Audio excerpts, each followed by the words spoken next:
सोमवार व्रत कथा। सोमवार व्रत कथा। भगवान शिव पूरी करेंगे सभी इच्छाएं।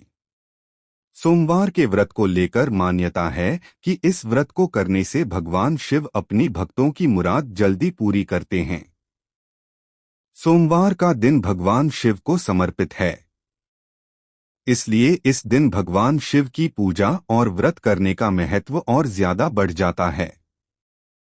यदि आप सोमवार के व्रत करते हैं तो आपको सोमवार व्रत कथा पढ़ना बेहद जरूरी है, क्योंकि इसके बिना आपका व्रत अधूरा माना जाता है। सोमवार व्रत कथा। देवों के देव महादेव बहुत ही भोले माने जाते हैं, इसलिए उनका एक नाम भोलेनाथ भी है। पौराणिक मान्यतानुसार भगवान शंकर को प्रसन्न करने के लिए किसी भी तरह के खास विशेष पूजन की आवश्यकता नहीं होती, क्योंकि कहा जाता है कि वह तो भोले हैं और भक्त की मन से की गई क्षणिक मात्र की भक्ति से ही वह प्रसन्न हो जाते हैं। अगर आप भी शिव की भक्ति और कृपा पाने के लिए सावन के सोमवार का व्रत करते हैं तो इस कथा से भोलेनाथ को प्रसन्न कर सकते हैं। एक बार किसी एक नगर में एक साहूकार था। उसके घर में धन की कोई कमी नहीं थी, लेकिन कोई संतान न होने के कारण वह बहुत दुखी था। संतान प्राप्ति के लिए वह हर सोमवार को व्रत रखता था और पूरी श्रद्धा के साथ शिव मंदिर जाकर भगवान शिव और माता पार्वती की पूजा करता था।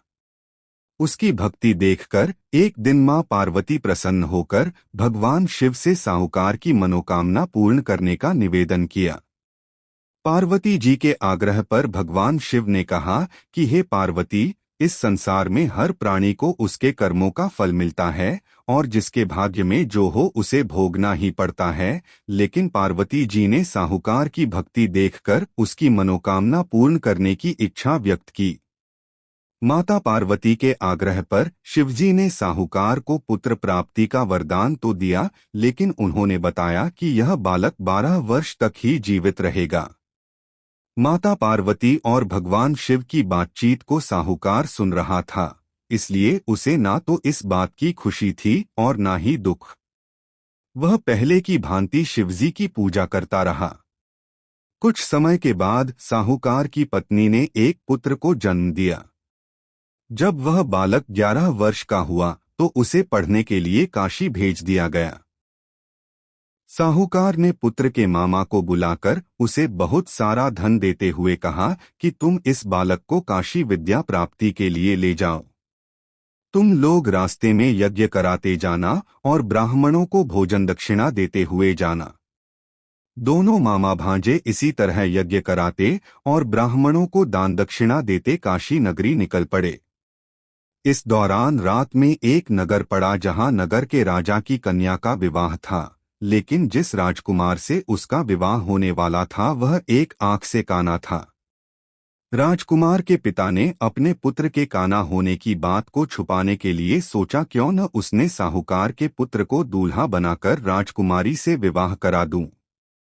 विवाह के बाद इसको धन देकर विदा कर दूंगा और राजकुमारी को अपने नगर ले जाऊंगा।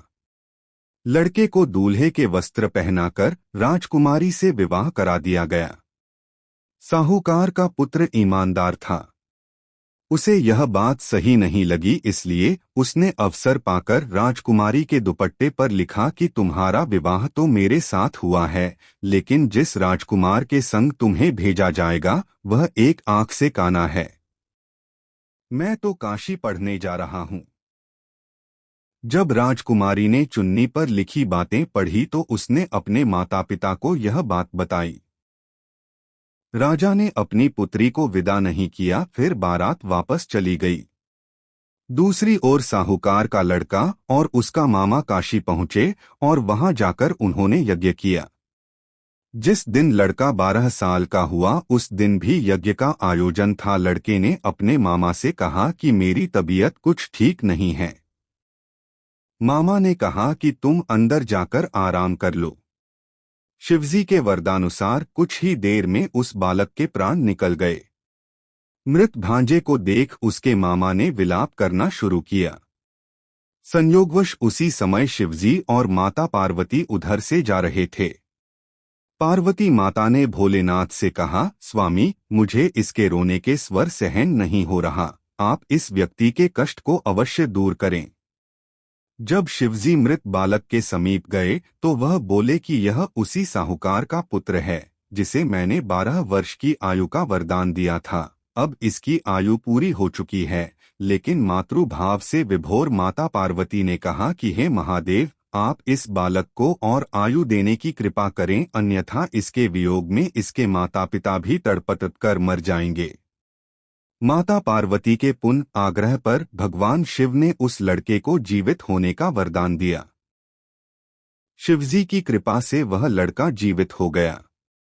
शिक्षा पूरी करके लड़का मामा के साथ अपने नगर की ओर वापस चल दिया। दोनों चलते हुए उसी नगर में पहुंचे जहां उसका विवाह हुआ था। उस नगर में भी उन्होंने यज्ञ का आयोजन किया। उस लड़के के ससुर ने उसे पहचान लिया और महल में ले जाकर उसकी खातिरदारी की और अपनी पुत्री को विदा किया। इधर साहूकार और उसकी पत्नी भूखे प्यासे रहकर बेटे की प्रतीक्षा कर रहे थे। उन्होंने प्रण कर रखा था कि यदि उन्हें अपने बेटे की मृत्यु का समाचार मिला तो वह भी प्राण त्याग देंगे, परंतु अपने बेटे के जीवित होने का समाचार पाकर वह बेहद प्रसन्न हुए। उसी रात भगवान शिव ने साहूकार के स्वप्न में आकर कहा, हे श्रेष्ठी, मैंने तेरे सोमवार के व्रत करने और व्रत कथा सुनने से प्रसन्न होकर तेरे पुत्र को लंबी आयु प्रदान की है। इसी प्रकार जो कोई सोमवार व्रत करता है या कथा सुनता और पढ़ता है, उसके सभी दुख दूर होते हैं और सभी मनोकामनाएं पूर्ण होती हैं। चैनल को लाइक और सब्सक्राइब जरूर करें।